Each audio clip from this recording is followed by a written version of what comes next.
Aquí está como cada martes el profesor Antonio Siriaco, no solamente decano de Ciencias Económicas y Sociales, ya él es un decano en materia de opinión pública, de Alberto Grullón, que sí. una fuente obligada.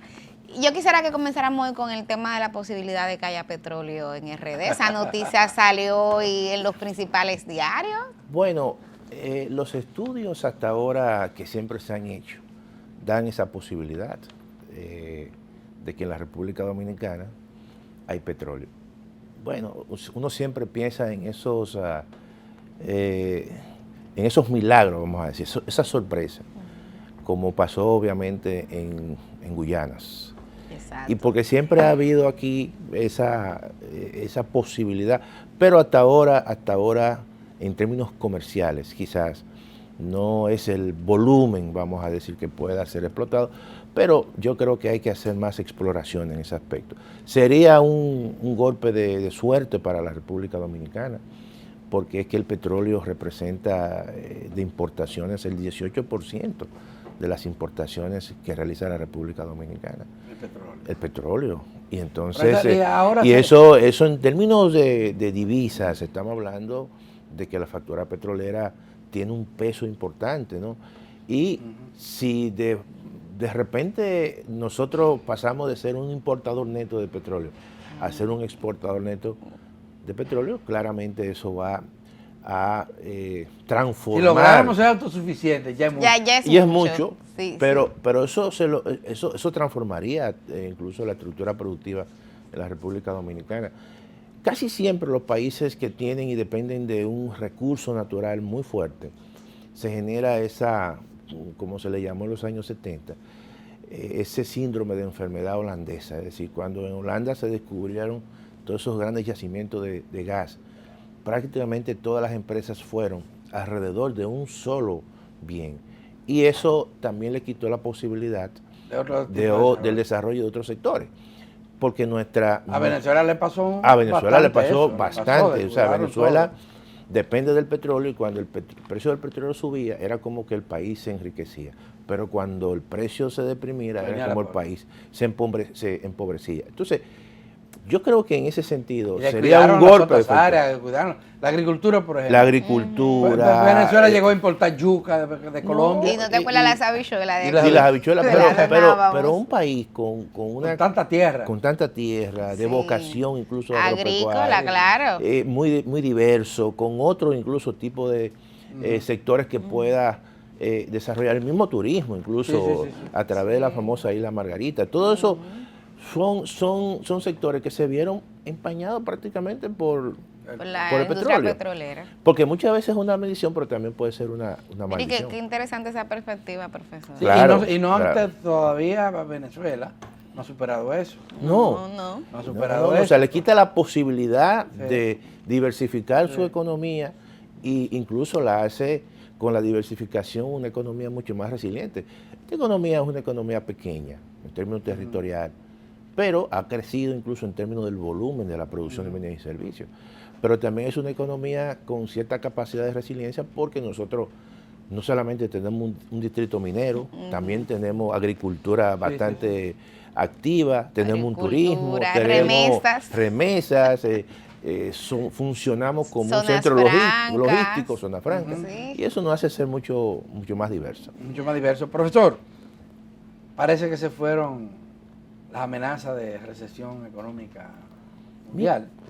Mira, hay que tener cuidado, porque yo creo que se está a la expectativa de un próximo informe que hay sobre el comportamiento de la inflación en Estados Unidos.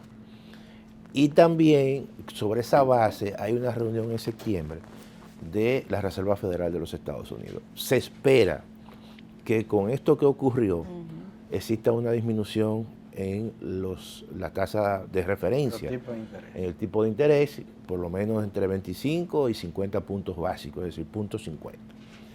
Y los mercados están sobre esa base. Si los niveles de inflación en Estados Unidos, como se ha venido viendo, han venido bajando lentamente, si baja, la probabilidad de que la Reserva Federal baje las tasas de interés es altamente probable. Y eso claramente le da un respiro a esa economía porque necesita que la tasa de interés esté mucho más bajita para fines de la inversión. De lo contrario, yo creo que eso podría también tener un impacto, un segundo impacto en los mercados bursátiles. Otra vez. Otra vez. Y ese es el tema. Porque lo que se está vislumbrando es que la economía norteamericana entre en un proceso de desaceleración. Una economía que crece menos y claramente eso, dentro de un contexto eleccionario, eso genera incertidumbre. Y los mercados, básicamente bursátiles, son mercados de incertidumbre. Las recogen inmediatamente. Si a eso uno le suma, al margen de las políticas, vamos a decir, económicas, todo el entorno geopolítico, por el hecho mismo de que se está a la espera de una respuesta de Irán a Israel. Todo eso también es una tensión. Genera tensión, porque estamos hablando de una zona donde está Hormuz, que maneja más del 22% del todo el petróleo que se mueve en el mundo, pero está también el Mar Rojo y el famoso estrecho de Bab el-Mandeb, que es donde los hutíes generalmente atacan a los barcos que cruzan el Mar Rojo para entonces ir al Mediterráneo y llevar toda la producción y una parte del comercio, vamos a decir, de Asia, sí, porque no solo hacia Europa. Y eso ahí maneja más del 40% del movimiento de bienes y servicios. Entonces eso podría encarecer incluso el coste de los fletes. Fíjense cómo es la economía. Y eso puede tener repercusión claramente en los niveles de precio.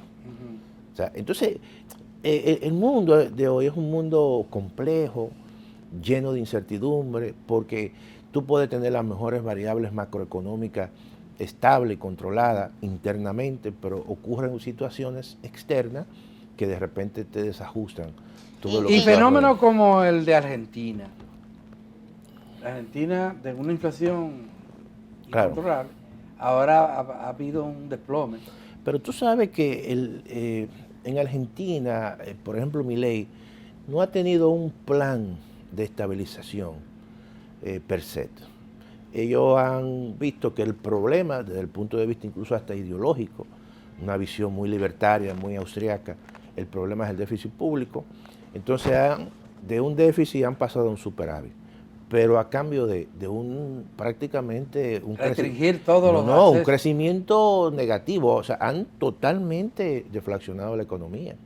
La economía no está creciendo en Argentina. Entonces allí, si no hay actividad económica, entonces los niveles de inflación prácticamente se han desplomado. Pero no tiene sentido tú tener una inflación cero. Porque una inflación cero significa que la actividad económica prácticamente tú la has matado. Entonces, eso es una de las críticas que se le hace a ese modelo. Sí. Todos los sectores están creciendo negativamente, no hay todavía incluso hay incertidumbre. El comercio inclusive el comercio se ha desplomado, las ventas incluso minoristas de los supermercados, todo eso prácticamente se ha desplomado.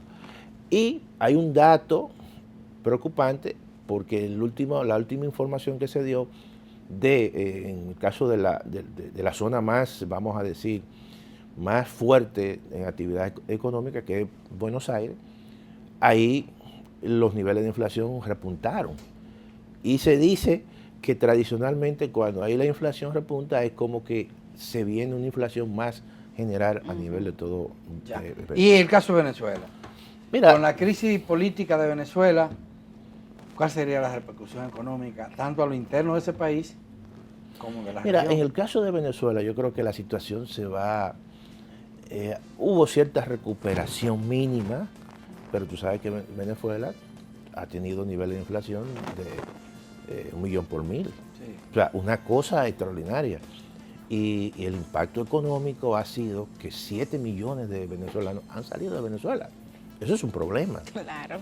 Entonces es una situación que eso no se va a resolver de un día para otro. Yo creo que ahí se va a profundizar los problemas sociales, los problemas económicos, básicamente van a tener un impacto negativo en el ingreso de la gran mayoría de la población venezolana. Eso es lo que se espera, incertidumbre política. ¿Y usted no espera el cambio de gobierno aquí? Bueno, yo creo que aquí ¿Cuándo es el viernes? El El viernes. viernes hay que ver los anuncios que va a dar el presidente de la República. Yo me imagino que va a dar nuevos anuncios de nuevas reformas esperadas. Ya, bueno. Esperemos entonces, y el martes estaremos aquí con Comentando, ustedes de nuevo, así es. comentando lo que pase el viernes y después del viernes. Porque van a Así seguir es. Damas y caballeros, muchísimas gracias por su atención. Llegamos al final del programa. Mañana sí vamos a tener al ministro de Medio Ambiente. acá pasando balance a su gestión y viendo qué es lo que va a hacer en salud. Claro, claro. Así que no se pierdan esa comparecencia de Miguel Seara Hatton mañana. A usted, profesor, gracias. A ustedes también.